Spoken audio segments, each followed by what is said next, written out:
नमस्कार मित्रांनो, अक्षय राऊत या विद्यार्थ्यांच्या विश्वसनीय यूट्यूब चॅनलला आपलं सर्वांचं स्वागत आहे।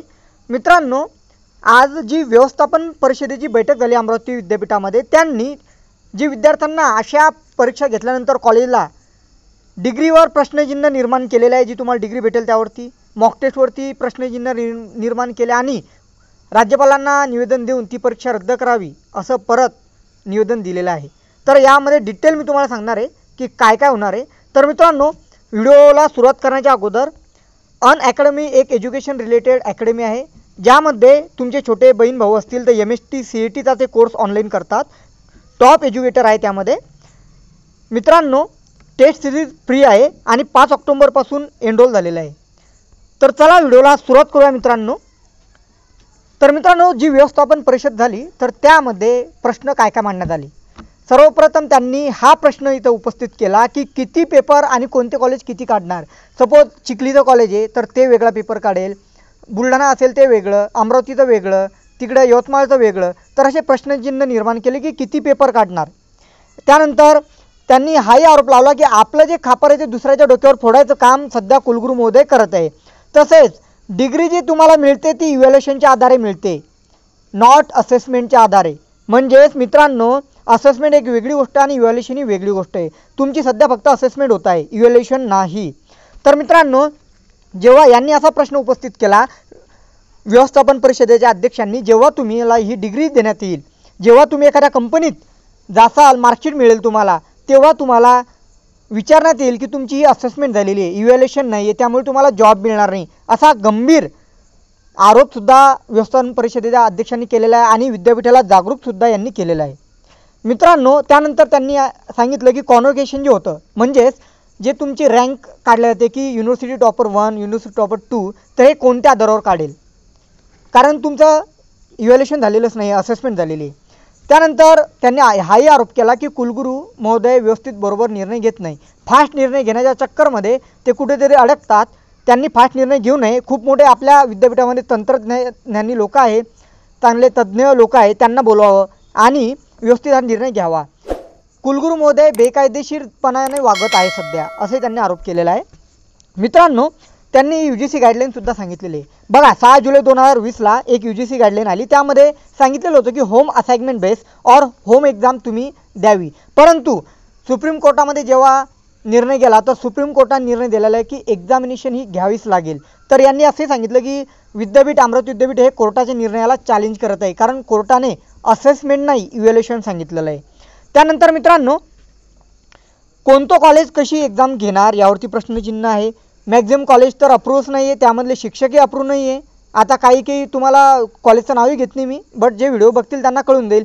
असे काही कॉलेज आहे बुलढाणा जिल्ह्यामध्ये, जिथे M फार्मसीचे जे मुलं करतात त्यांना B फार्मसीच्या क्लासेसवरती टीचर म्हणून घेतात, असेही कॉलेज आपल्याला दिसतात। त्यानंतर या व्यवस्थापन परिषदेने राज्यपालांना पत्र पाठवलं, निष्पक्ष परीक्षा घ्यावी अशी त्यांनी विनंती केलेली आहे। मित्रांनो, प्रश्नपत्रिका अगोदर एकच होती तर डिग्री एकच मिळत होती। आता त्यांनी असा आरोप केला की जर तुम्ही प्रत्येक कॉलेजमध्ये वेगवेगळी एक्झाम घेणार आहे, वेगवेगळे वेळापत्रक घेणार आहे, तर मग ती वेगवेगळी डिग्रीसुद्धा देणार का, हा खूप मोठा इथं प्रश्न यांनी निर्माण केलेला आहे। तर परीक्षा ही विद्यापीठानेच घ्यावी असं सुद्धा व्यवस्थापन परिषदेच्या अध्यक्षांनी इथे सांगितलेलं आहे। मित्रांनो, त्यांनी सिंपल वे सांगितलेला आहे की विद्यापीठाने एक लिंक तयार करावी, ती कॉलेजला द्यावी आणि एक वेळापत्रक बनवून त्याच वेळेला सर्व कॉलेजेसच्या परीक्षा ॲट अ टाईम घेण्यात याव्या असं सुद्धा त्यांनी सूचित केलं। आणि माझ्या मते तरी हे योग्य आहे, हा बेस्ट पर्याय आहे, कारण एक विद्यापीठाने लिंक तयार करावी आणि त्याद्वारेच पेपर घेण्यात यावे। आता मित्रांनो, यांनी सांगितलं की समानता नाही आहे कोणत्याच परीक्षेमध्ये, वेळापत्रक चेंज आहे। त्यानंतर तुमची आता एक कॉलेज सकाळी 9 वाजता गेल तर रात्री कोणी 10 वाजता गेल, त्यांच्या मनमर्जीने। त्यामुळे हा जो निर्णय आहे तो कायद्यानुसार व्हॅलिड नाही आहे असे ते म्हणतात। त्यांनी ॲक्टही सांगितले 2-3, व्हिडिओ खूप लेंदी होईल त्यामुळे मी सांगत नाही ते पूर्ण। मित्रांनो, कायद्यानुसार तुम्हाला डिग्री व्हॅलिड नाही आहे असा त्यांनी आरोप केला आणि जर तुम्हाला कुलगुरूंनी हा निर्णय मागे घेतला नाही तर सुप्रीम कोर्टात जाण्याची त्यांची तयारी आहे असे त्यांनी सांगितलं। म्हणजेच तुमची जी परीक्षा आहे ती सध्याही टांगती तलवार त्यावरती आहे असं आपल्याला म्हणायला काही वावगं होणार नाही। तर मित्रांनो, मी मागच्या व्हिडिओमध्ये बोललेलो होतो की मॉक टेस्ट तुमची झालीच नाही, कारण मॉक टेस्ट होणार कशी आहे क्लिकच होत नव्हतं, काही विद्यार्थ्यांची क्लिक होत होती तर क्वेश्चन पेपरच वेगळे होते. तर मॉक टेस्टसुद्धा झालेली नाही आहे. यांनी हे पण चॅलेंज केलं की मॉक टेस्टचा डाटा मला दाखवा, मी माझं पद सोडायला तयार आहे, असं सुद्धा त्यांनी सांगितलेलं आहे. मित्रांनो, काउन्सिलच्या मेंबरला बोलवलेलंच नाही आहे, कुठेच काउन्सिलच्या मेंबरला बोलवलेलं नाही आहे. कुलगुरूंनी जे डिसिजन मागे घेण्याच्या मागे सर्वात विषय असा आहे की कुलगुरू महोदय खूप मोठ्या अध्यक्ष आहे, म्हणजे सिनेटचे अध्यक्ष आहे, त्यानंतर वेगवेगळ्या 3-4 जे कमिटी असतात त्यांचे अध्यक्ष ते होऊन बसलेले, त्यामुळे स्वतःच डिसिजन घेतात असाही त्यांनी आरोप केलेला आहे. मित्रांनो, आणखी खूप गोष्टी बाहेर निघतील डिटेलमध्ये जर आपण बोललो तर, असे त्यांनी आरोप केलेला आहे.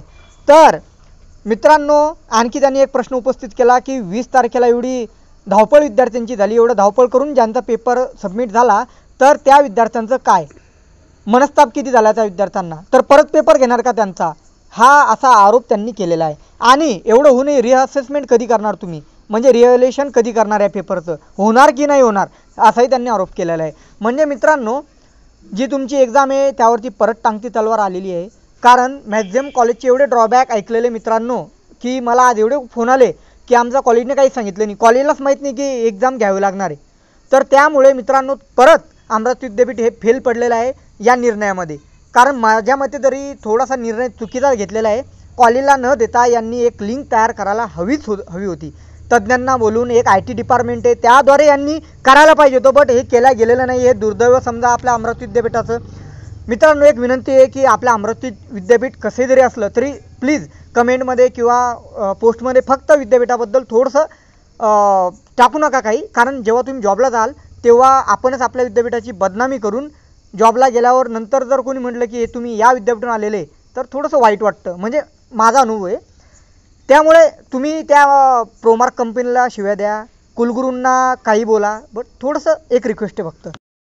मित्रांनो, माझी अशी इच्छा आहे की लवकरात लवकर तुमची एक्झाम होऊन तुम्हाला डिग्री मिळून तुम्ही जॉबला असावं किंवा कोणत्या एखाद्या चांगल्या छानशा PGच्या कॉलेजला असावं.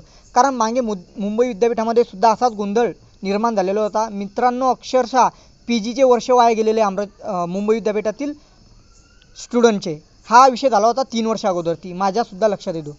तर मित्रांनो, बघूया आपण काय होतं. उद्या मी परत सकाळी विद्यापीठात बोलणार आहे या विषयावरती की काय नेमकं हालचाली होत आहे. कन्फर्म तुमच्या ह्या आता जसं कुलगुरू महोदयांनी सांगितलं की तुमची जी एक्झाम आहे ती कॉलेजलाच होईल की परत चेंजेस होणार आहे, तर तुम्हाला उद्या कन्फर्म मी न्यूज देईल. भेटूया नेक्स्ट व्हिडिओमध्ये. चॅनलला सबस्क्राईब केलेलं नसेल तर लगेच मित्रांनो चॅनलला सबस्क्राईब करून घ्या, जेणेकरून जी पण लेटेस्ट अपडेट विद्यापीठ रिलेटेड असेल तुम्हाला याच चॅनलला मिळून जाईल. आणि काही तुम्हाला अडचण असेल तर इंस्टाग्रामला मला मेसेज करा किंवा यूट्यूबच्या मी कमेंट रीड नक्कीच करतो. आणि लाईक मात्र व्हिडिओला नक्की कराल. तर भेटूया नेक्स्ट व्हिडिओमध्ये. धन्यवाद भावांनो.